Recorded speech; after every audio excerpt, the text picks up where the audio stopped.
যে মানুষগুলো স্লোগান তুলেছিল একটা দুইটা শিবির ধর ধৈরা ধৈরা নাস্তা কর, সেই মানুষগুলো উল্টো স্লোগান দিচ্ছে হই হই রই রই ছাত্রলীগ গেল কই, হই হই রই রই বুড়ো আওয়ামী লীগ গেল কই, হই হই রই রই যুবলীগ গেল কই। এ বাজেট কার? আরো জোরে বলেন এ বাজেট কার? আমরা চাই না, আমরা বলিনি ছাত্রলীগ নিষিদ্ধ হোক, আমাদের সাইদি সাহেবের জানাজা আপনারা করতে দেন নাই, আমাদের মৃত্যু লোকের কাফন দাফন করতে দেন নাই, আর আল্লাহ রাব্বুল আলামিন তোমরা আমাদের দেশে নিষিদ্ধ করেছিলে, আর আল্লাহ তোমাদের পেত্নী সহ তোমাদের দলের সকলকে বিশ্বের সকল দেশে ঢোকা আল্লাহর পক্ষ থেকে নিষিদ্ধ করে দিয়েছে। শেখ হাসিনা মনে করেছিল ভারত থেকে পালাই থাকবো, ভারত সরকার কিছুদিন পরে বলল দেখেন তো অন্য জায়গায় যেতে পারেন কিনা, উনি টুবলা টুবলি বেঁধে নিয়ে গেলেন দুবাই, দুবাই সরকার বলে দিল বাপরে বাপ ভিক্ষার দরকার নি, কুকুর ঠেকা। আবার ব্যাগে আসলো, ব্যাগে এসে কি আনন্দ করতেছিল যে বাংলাদেশে ঢুকে পড়বো, একটা জিনিস সাদা কাগজে লিখে দাও, পৃথিবীর কোন স্বৈরাচার, একটা কাগজ একটা জিনিস সাদা কাগজে লিখে রাখো, পৃথিবীর কোন স্বৈরাচার দেশ থেকে পালিয়ে আবার দেশে ফিরে আসতে পারেনি। স্বৈরাচারের একবার পালিয়ে গেলে পৃথিবীর কোন ইতিহাস নাই ওই স্বৈরাচার আবার ফিরে এসেছে। সুতরাং যে স্বৈরাচার চলে গেছে, আওয়ামী লীগের নেতা কর্মীরা লিখে রাখো, ওই স্বৈরাচার বাংলাদেশের 18 কোটি মানুষ বেঁচে থাকতে ওই স্বৈরাচারকে এই দেশে আর ঢুকতে দেওয়া হবে না, হবে না, হবে না।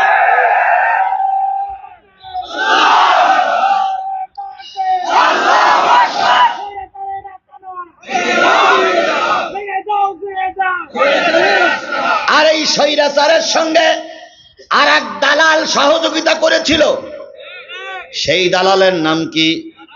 জাতীয় পার্টি। এই দালাল হলো সবচেয়ে বড় মারাত্মক।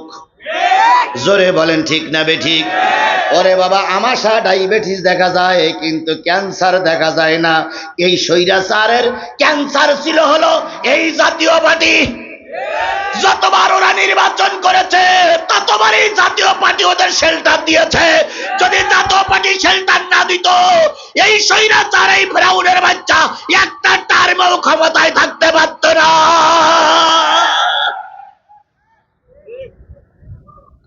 আওয়ামী লীগের চেয়ে জাতীয় পার্টি বেশি দোষী।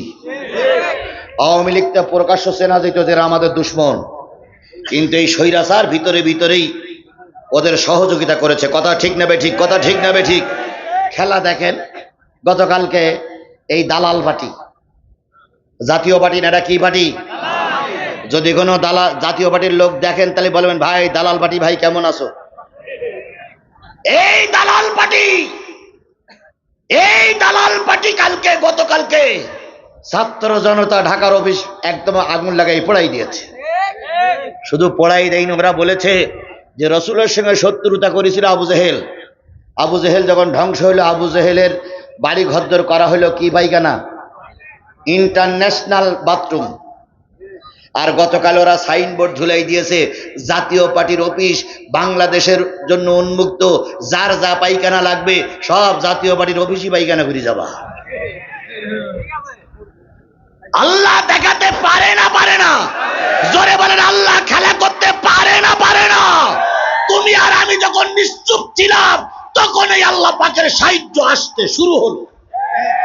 আবরা বাদশা কাবা ঘরের চত্বরে এসে বলতেছে হই হই রই রই, কাবা ঘর রক্ষাকারীরা গেল কই, কোনো উত্তর আসে না। এবার সবাইকে বলা হলো গোশত খাও, উটির গোশত খাও, দুম্বার গোশত খাও, খেয়ে গায়ে শক্তি বাড়ায় নাও। শক্তি বাড়াই নিয়ে এবার আবরা বাদশা হুকুম করবে কাবা ঘর ধ্বংস করে ফেলো, ভেঙে ফেলো। ঠিক সেই সময় একজন কানে কানে বলতেছে হুজুর, ও আমাদের নেতা, ও আমাদের প্রভু, ও আমাদের মহানেতা, উত্তর গগন থেকে ছোট একটা কালো মেঘ আসতেছে। সুবহানাল্লাহ, জোরে বলবেন না? সবাই যখন দায়িত্ব ছেড়ে দিয়েছে, আল্লাহ বলতেছে তোমাদের দায়িত্ব শেষ, এবার আমার দায়িত্ব, আমার ইসলাম আমি হেফাজত করব। তারপরে বাদশা বলতেছে অতটুক মেঘ আর কি হবে, আমার এই হাজার হাজার হাতি বাহিনী, এত লোকজন, এত ঢাল তরবারি, অতটুক মেঘ আর কি হবে। দেখা গেল মেঘটা যখন সামনে আসলো, ওটা মেঘ নয়, এক ঝাঁক পাখি, তৈরান আবাবিল, ছোট পাখি। এই পাখিগুলোর দেখেন, খেয়াল করেন, পাখিগুলোর কাছে তিনটে কঙ্কর ছিল, একটা মুখে, দুই পায়ে দুইটা, প্রত্যেকটা কঙ্করে লেখা ছিল কার মাথার পরে ফেলবা। এই কঙ্করটা শিরিন শারমিন সুলতানার মাথায় ফেলবা, এই কঙ্করটা ওবাইদুল কাদেরের মাথায় ফেলবা, এই কঙ্করটা পরিমণির মাথায় ফেলবা, এই কঙ্করটা ও চুক্কুর মাথায় ফেলবা। প্রতিটা কঙ্করের নাম লেখা ছিল। পাখিগুলো উড়ে আসে, যখন শয়তানের খুঁজে না পায় ওই খুঁটির নিচে যে ওখানে ফেলে, ওখানে শীত পাঠান। নেতা তখন তাকাই তাকাই দেখে, হায় রে ছোট পাখি, এদের তো বিরাট ক্ষমতা, সবাই মারা শেষ, সবাই মারা শেষ। দেশের প্রেসিডেন্ট আছে, কি বললাম, দেশের প্রেসিডেন্টের নাম কি? আব্রাহা। আব্রাহার মারার পাখি এখনো আসেনি। আব্রাহা মনে মনে ভাবতেছে আমি তো বেঁচেই গেলাম। আজকের বাংলাদেশের প্রেসিডেন্ট মনে করতে আমি তো বেঁচেই গেলাম। শেখ হাসিনা পালাইছে, এমপি মন্ত্রীরা ধরা পড়েছে, আমার কিছু হয় না, আমি চুপ্পু তো বেঁচেই গেলাম। কি চুপ্পু এখন তাই মনে করতেছে না, আমার তো কিছুই হচ্ছে না, আমি তো বেঁচেই গেছি। কিন্তু চুপ্পু ইতিহাস জানো না, আবার ইতিহাস কত, সব পাখির এসে সবাইকে মেরে দিল। একটা পাখির ডানা ভাঙা ছিল, একটা পাখির পা পড়া ছিল, ওই পাখিটা দলের সঙ্গে উড়ে আসতে পারেনি, ওই পাখিটা সবার পিছনে পড়ে গেছে। এখন ওই পাখিটাই একা একা ঘুরে বেড়াচ্ছে বলে আবরা বাদশা চিন্তা করলো মান সম্মান নিয়ে ঘরে যাই। এখন উনি পালাচ্ছে, দরজার কাছে দিয়ে বলতেছে গিন্নি দরজা খুলে দাও, সব নেতা কর্মী আর হাতি শেষ। গিন্নি তখন বলতেছে তুমি এত বড় শক্তিশালী ময়দান থেকে পালিয়ে আসলে কেন? কয় আগে দরজা খোলো তারপরে বলতেছি।